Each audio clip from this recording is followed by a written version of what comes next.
Hola chicos, ¿qué tal? ¿Cómo están? Bueno, rápidamente vamos a entrar en el tema. Hoy vamos a ver una introducción al tema de dimensionamiento de hormigón. Bueno, resulta que el hormigón es un material, como ustedes saben, heterogéneo, que forma parte, por un lado, el hormigón armado, me estamos refiriendo. Por un lado el hormigón y por otro lado las barras de acero.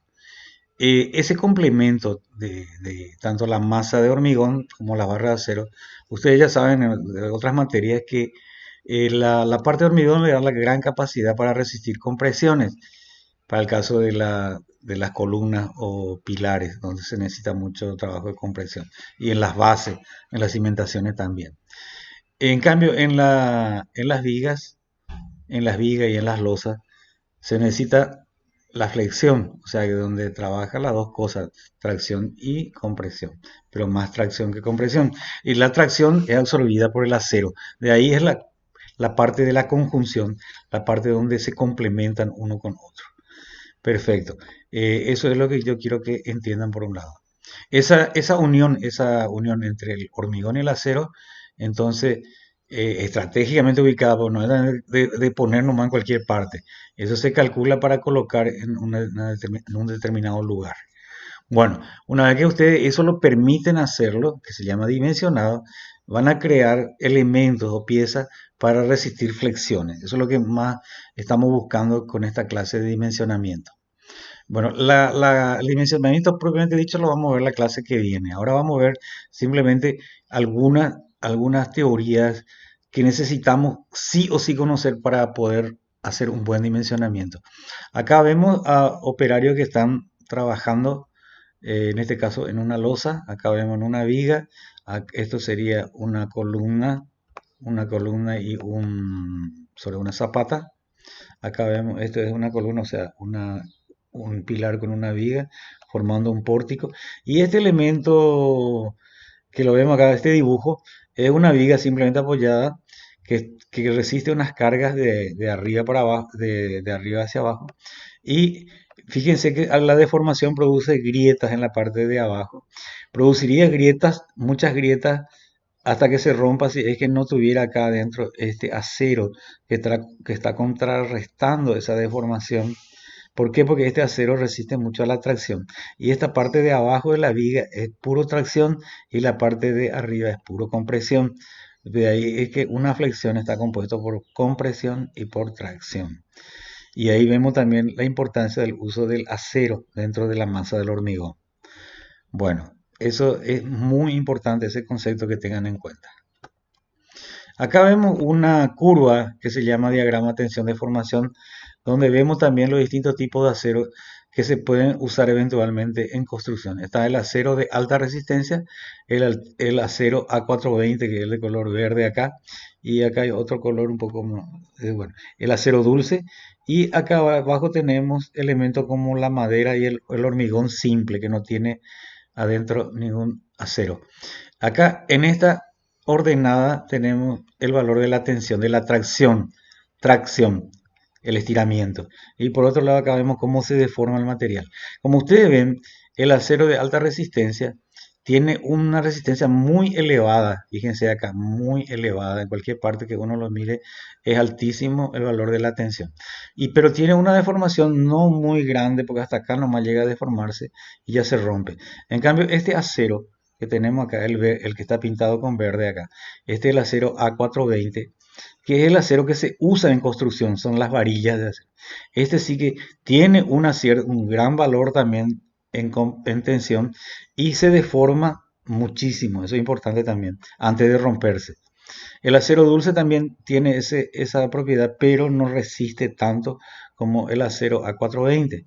Y después vemos a la madera y al hormigón que tienen resistencia mucho más baja que el acero y también su deformación es mucho menor. Por lo tanto, sigue siendo muy importante para la construcción, pero no cumple con ciertas condiciones para hacer estructuras especiales.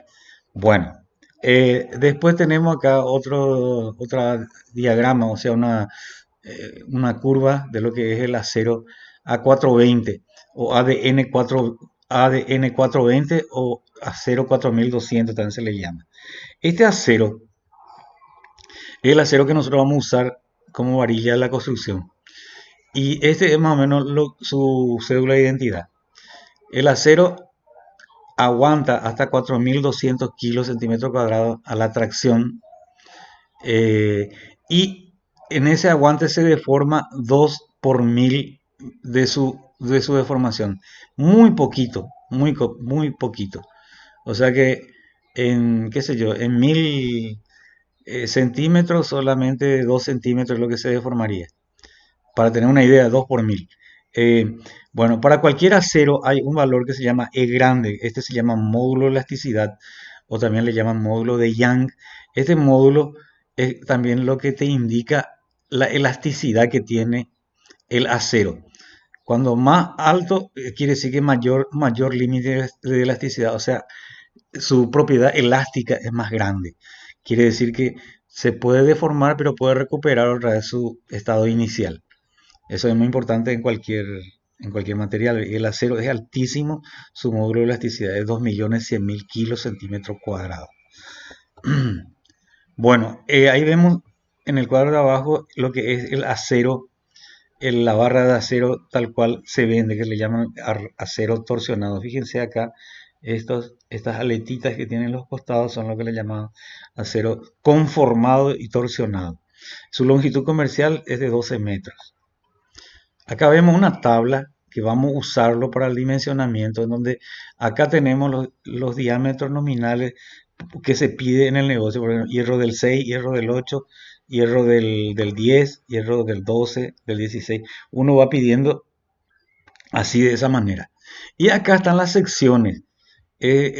La superficie que tiene la varilla de hierro al cortarlo, como si lo cortamos, lo vemos en la parte redonda de la sección, vale esto. Por ejemplo, para una barra para un acero del 6, hierro del 6, si tenemos una sola barra es 0,28, si tenemos dos barras es el doble, 0,56, y así va creciendo hasta tener 10 barras, sería 2,83, ya para 10 barras va creciendo su sección. Igual, por ejemplo, nosotros queremos poner 4 hierros del 10. Acá están los números. 4 hierros del 10. Entro con 4 y entro con 10 y obtengo la cantidad de hierro en sección, en centímetros cuadrados, que yo necesito cubrir. Y de esa manera vamos a hacer los cálculos. Van a ver ahora que es importante el uso de esta tabla. Es una tabla de doble entrada. Se entra con la cantidad de barra, número de barra, y se tiene acá la superficie de la sección de esas barras. Y depende del tipo de acero que nosotros vamos a elegir para poner dentro de nuestro hormigón. Acá tenemos hierro del 10, hierro del 12, del 16, del 20. Bueno, tenemos que elegir para una vez que hacemos el dimensionado. Acá vemos también cuánto pesa. Pues vemos que el diámetro comercial es 12 metros y, por ejemplo, una barra del 10 pesa 7,4 kilos, una sola barra. Acá vemos, por ejemplo, si agarramos una barra del hierro del 40, pesa 118 kilos, una sola barra. Hay que hacer pesa para poder alzar eso, ¿eh? Para llevarlo, uno solo. Y bueno, y vamos a seguir. Entonces, la resistencia se obtiene generalmente en los laboratorios. Eso lo vamos a ver en otra materia que se llama patología de la construcción. Eh, Acá vemos con las curvas, esto sí es importante ver la tipificación, o sea, con la tipología, con los tipos de hormigón. Vemos que dice H15, H20, H25, H30, son los tipos de la clase de hormigón, que depende de su resistencia. Por ejemplo, un H30 significa que tiene 300 kilos centímetros cuadrados de resistencia. Por eso le llaman H30, porque está medido en megapascal su resistencia. 30 megapascal, H30, que es equivalente en lo que nosotros usamos normalmente, es kilo, centímetro cuadrado, que es 300 kilos. Y acá le llaman simple, por ejemplo, hormigón simple lo consideran hasta esta resistencia. Pasando esto ya se lo consideran hormigones simples y armados, o sea que ya son aptos para estructuras de edificios de arquitectura. Y a medida que va creciendo, estos ya son simples armados pretensados para estructuras grandes, para obras de ingeniería grandes como túneles, puentes, viaductos, etcétera, etcétera, etcétera, aeropuertos, pistas de aeropuerto. Bueno, hay también hormigones mucho más resistentes que supera este valor de H60, que le llaman hormigones especiales de alta resistencia. Esos son para columnas o pilares de puentes elevados de ferrocarril, y para estructura offshore, o sea, estructura marina para la extracción de petróleo. Bueno, pasamos. Entonces todo esto lo vamos a ver la clase que viene. Estos son ensayos de materiales. Ven cómo se comporta cómo se comporta la viga en un ensayo de laboratorio. Y vemos acá también todos estos dibujitos que ustedes ven acá, las grietas que se producirían si no existiera el hierro. Pero una vez con el hierro se soluciona para que no aparezcan estas grietas, si se colocan la cantidad de hierro. Porque ustedes saben que esta parte el hormigón resiste bien a la compresión, pero esta parte a la tracción prácticamente no resiste nada. Y estos son los diagramas de tanto de compresión como tracción. Esto que parece dos triángulos, que son los dos triángulos opuestos por el vértice, parecen dos moñitos. La parte de arriba, esta parte le llama eje neutro, y acá le llaman también plano neutro si lo ven en el espacio, y toda esta parte de arriba es compresión y toda esta parte de abajo es tracción. Acá vemos. Esto se repite en todos los materiales, ya sea acero, madera, hormigón, etcétera, etcétera. Eso vamos a tener muy en cuenta. Acá también vemos esto. Lo vamos a dar más énfasis la clase que viene, pero préstenle ya un vistazo. Ven que aparece ahí la letra MI, rojo. Este es nuestro famoso momento, pero es un momento interno, pero es equivalente al momento flector que nosotros ya vimos al resolver vigas, las reacciones de vigas. Bueno, acá tenemos estas ecuaciones que vamos a usar nosotros. Estas ecuaciones que están acá vamos a usar nosotros para dimensionar nuestro hormigón armado. Pero no se vayan a asustar, van a ver ahora que es re fácil. Va a ser la multiplicación ya sea de este T que está en verde, multiplicado por Z, que es el brazo de palanca que está acá, o el C que está en amarillo, acá, que es la compresión, multiplicado por Z, que es el brazo de palanca. Estos valores vamos a usar nosotros, sobre todo el T y el Z, para poder encontrar este valor de AS, que es el área, las cantidades de hierro que nosotros necesitamos poner acá para que trabaje bien nuestro elemento. Bueno, le estoy diciendo así en forma rápida, pero es lo que yo quiero que le echen un vistazo para que entremos ya de lleno al dimensionamiento. Ahora, ¿cuánto acero, cuánto hormigón le vamos a poner? Eso tiene mucho que ver con esta palabra que se llama cuantía.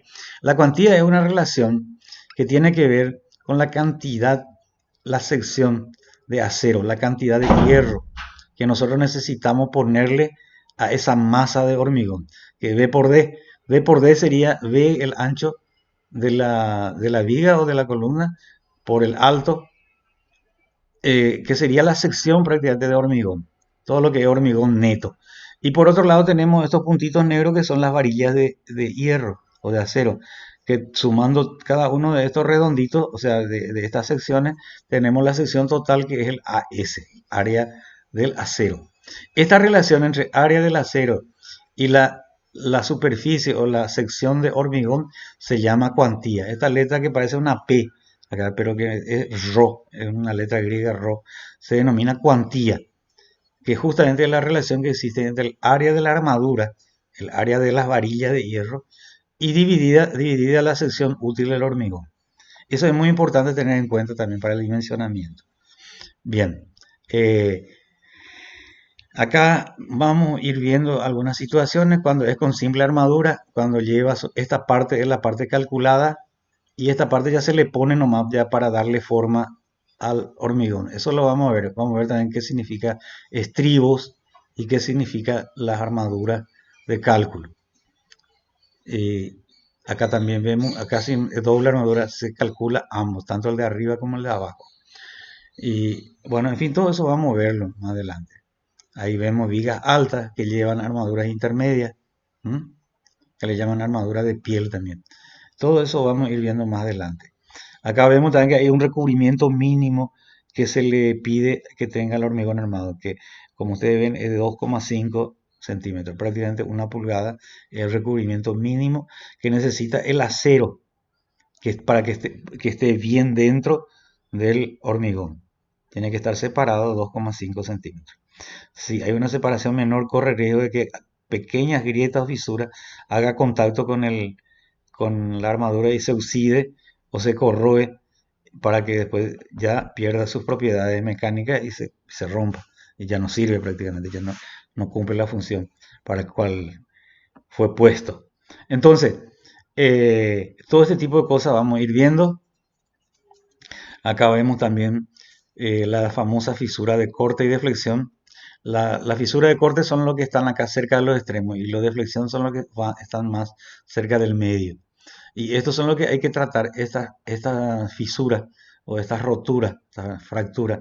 Hay que, como hacen las modistas, tienen que surcir, tienen que coser estas, estas roturas con acero. Entonces tiene el hormigón y hay que costurearlo con acero. Y esa forma de costurear lo van a aprender en el dimensionamiento, que vamos a ver la clase que viene. Bueno, y en fin, todo esto, lean, mírenlo, traten de entender lo que dice, cualquier cosa me consultan a mí o miren en internet de qué se trata, porque es importante que lo manejen. Este también es muy importante, la hipótesis para el dimensionamiento. Una de las hipótesis es la adherencia perfecta que hay entre el acero y el hormigón. Esa es una cualidad que se descubrió, ¿verdad? De que hay una afinidad tan grande entre el acero y el hormigón, esa adherencia, y eso hace que el material realmente resista y funcione. Bueno, otra hipótesis es que como el hormigón en sí, la masa de hormigón, sabemos que no resiste mucho a la tracción, entonces prácticamente se considera nula su aporte para resistir tracción. Y le damos toda esa función al acero para que haga. Que las deformaciones de la armadura y el hormigón, dice, son proporcionales a la distancia al eje neutro. Bueno, eso significa que en el eje neutro supuestamente no hay deformación, pero a medida que se aleja, hay una cierta deformación proporcional a la distancia a ese eje neutro que ya vimos. Y esas son las adopciones en cuanto a la deformación extrema, digamos, la deformación máxima que se acepta en el hormigón para considerarlo que todavía resiste, que no se va a romper. Y en el acero es ese, esos valores. No hace falta saber de memoria estos valores porque ya a medida que son datos que se le va a ir dando para que ustedes puedan resolver un problema. Y con el tiempo ya ni siquiera hace falta darle datos porque ya lo saben de memoria. El que se va a dedicar a esto, al hacer los trabajos, ya prácticamente lo saben de memoria. Y acá ya entramos en el método dimensionado que vamos a hacer nosotros de acuerdo a diseño por resistencia que dice acá, o por rotura también que se le dice. Es el sistema que vamos a aplicar y vamos a ver paso por paso en qué consiste. Acá yo simplemente le voy mostrando para que tengan una idea de que cada uno de esos numeritos tienen algo que ver con lo que vamos a hacer. Y no se asusten porque por más que parezcan números muy complejos, de dónde viene, para qué sirve, qué raro que es todo esto, no se asusten porque se van a dar cuenta que al hacer el ejercicio se van a dar cuenta y van a entender perfectamente cada número, cada fórmula que aparece. Le va a parecer totalmente lógica a ustedes. Basta que presten atención, le agarren cariño y van a ver que es una cosa sencilla e inclusive divertida. Se pueden divertir haciendo cálculos. Eh, este, no sé cómo explicarle, es una cosa. Bueno, todo esto lo vamos a ver la clase que viene. Simplemente pueden ir viendo, por supuesto, ya ustedes, porque acá les muestra más o menos el proceso de cálculo y lo que se tiene en cuenta para hacer un buen dimensionado. Esta parte ustedes ya lo conocen, reacciones y esfuerzos. Esta parte que ustedes ven, nosotros habíamos resuelto por la forma que ya sabemos. Y esto de esfuerzo de corte y momento flector importante también, por más que no lo vimos con profundidad. Esto se usa mucho porque el esfuerzo de corte, vemos que acá hay un valor y acá hay otro valor y unido entre sí pasa por un punto de la viga en que se hace cero. Acá no hay nada, de acuerdo al diagrama. Y la parte máxima coincide con el valor de la reacción acá. Y acá la parte máxima también coincide. Y con el momento flector pasa al revés, en la parte del medio es donde más cargado está. Y responde también a una fórmula que ya lo van a saber de memoria después que es Q por L cuadrado sobre 8. O sea que es como este Q por L, que es esta la distancia elevado al cuadrado, todo eso dividido 8. Ese le va a dar el valor que está acá. Prueben nomás si quieren y se van a dar cuenta. Bien, esa es una viga simplemente apoyada. Acá está, justamente acá está la fórmula que le digo, del momento, y esta es la fórmula del corte.